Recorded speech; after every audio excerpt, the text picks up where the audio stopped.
ఈరోజు దేవుని వాగ్దానం జకర్యా గ్రంథము 2వ అధ్యాయం 10వ వచనం.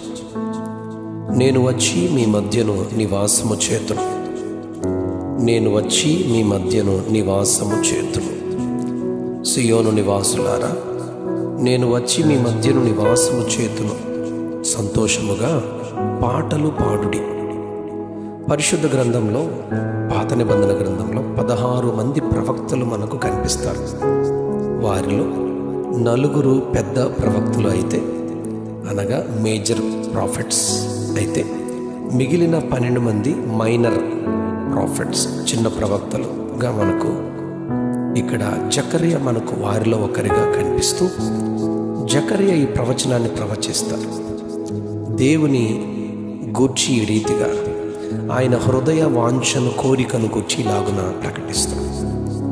ఆది నుండి మానవాళిని దేవుడు తన స్వరూపంలో, పోలికలో సృజించిన నాటి నుండి నేటి వరకు మానవాళితో నివసించాలని, వారి మధ్య సంచరించాలని ఆయన ఆశ.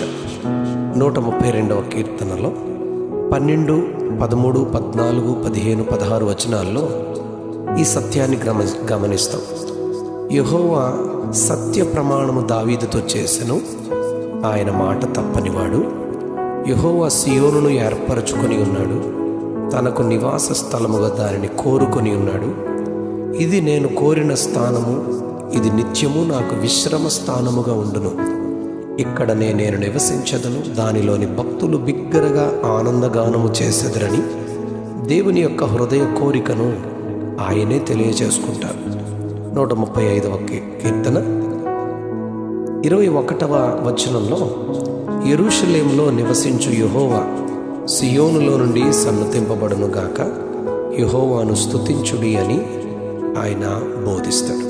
నిర్గమకాండం 25వ అధ్యాయం 8వ వచనంలో, నేను వారిలో నివసించున్నట్లు వారు నాకు పరిశుద్ధ స్థలమును నిర్మింపవలెను అని కోరుకుంటూ, 29వ అధ్యాయము నిర్గమకాండం 45, 46 వచనాల్లో, నేను ఇశ్రాయేలీయుల మధ్య నివసించి వారికి దేవుడినై ఉందునని దేవుడు తన హృదయ కోరికను మరొకసారి మోషేకు తెలియజేస్తారు. మత్తయి సువార్త 18వ అధ్యాయం 20వ వచనంలో, 2-3 నా నామమును ఎక్కడ కూడుకుంటారో అక్కడ నేను వారి మధ్యన ఉందునని యేసయ్య తానే ఈ మాట చెబుతారు. కొరింథీ పత్రిక 2వ పత్రిక 6వ అధ్యాయం 16వ వచనంలో, నేను వారిలో నివసించి సంచరింతును, నేను వారి దేవుడినై యుందును, వారు నా ప్రజల యుందురని దేవుడు కోరుకుంటారు.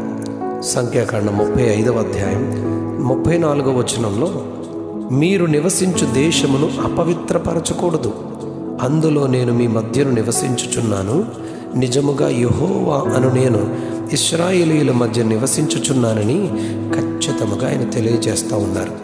ప్రకటన గ్రంథం 3వ అధ్యాయం 20వ వచనంలో, ఇదిగో నేను తలుపు నొద్ద నిలుచుండి తట్టుచున్నాను, ఎవడైనను నా స్వరము విని తలుపు తీసిన యెడల నేను అతని యొద్దకు వచ్చి అతనితో నేనును, నాతో కూడా అతడును భోజనము చేయుదుము అని ప్రభువే లవోదికయ సంఘంలో చెబుతారు.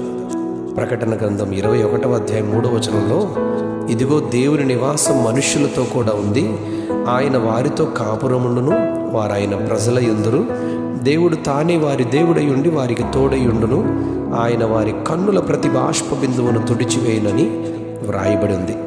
యోహాను సువార్త 11వ అధ్యాయంలో మరియ, మార్తలు ఇద్దరూ ఒకే స్వరముతో, ఒకే కంఠముతో యేసయ్యతో ఇలా అంటారు, ప్రభువా నీవిక్కడ ఉండినట్లయితే నా సహోదరుడు చావకుండును అని విశ్వాసంతో దేవుని యొక్క సన్నిధిని గూర్చి వారిరువురు తెలియజేస్తారు. ఈ క్రొత్త నిబంధన కాలంలో దేవుడు తానే మన దేహమును తన ఆలయముగా చేసుకుని తన ఆత్మను మనలో నివసింపచేయునని మనం దేవుని నివాసమని 1 కొరింథీ పత్రిక 3వ అధ్యాయం 16వ వచనంలో మనం గమనిస్తాం. యోహాను సువార్త 14వ అధ్యాయం 17వ వచనంలో, మీ వద్ద ఎల్లప్పుడూ ఉండుటకై ఆయన వేరొక ఆదరణకర్తను, అనగా సత్యస్వరూపియగు ఆత్మను మీకు అనుగ్రహించును, లోకము ఆయనను చూడదు, ఆయనను ఎరుగుదు గనుక ఆయనను పొందనేరదు, మీరు ఆయనను ఎరుగుదురు, ఆయన మీతో కూడా నివసించును, మీలో ఉండును, మిమ్మను అనాథలుగా విడువనని దేవుని హృదయ కోరికను మనలను గూర్చి దేవుడు తెలియజేస్తా ఉన్నాడు. మనమును దేవుని హృదయములలోనికి, మన హృదయాల్లోనికి ఆహ్వానించి మన మధ్యను మన హృదయాల్లోనూ నివసించ ఆశిస్తున్న ఆయన కోరికను గుర్తించి పరిశుద్ధముగా, పవిత్రముగా, వాక్య ప్రకారముగా జీవిస్తూ ఆయనకు ఈ భూమి మీద సాక్షులుగా జీవించే కృపను ప్రభువే మనకు సమృద్ధిగా కలిగియుండునట్లుగా సహాయము చేయునుగాక. Amen, amen, amen.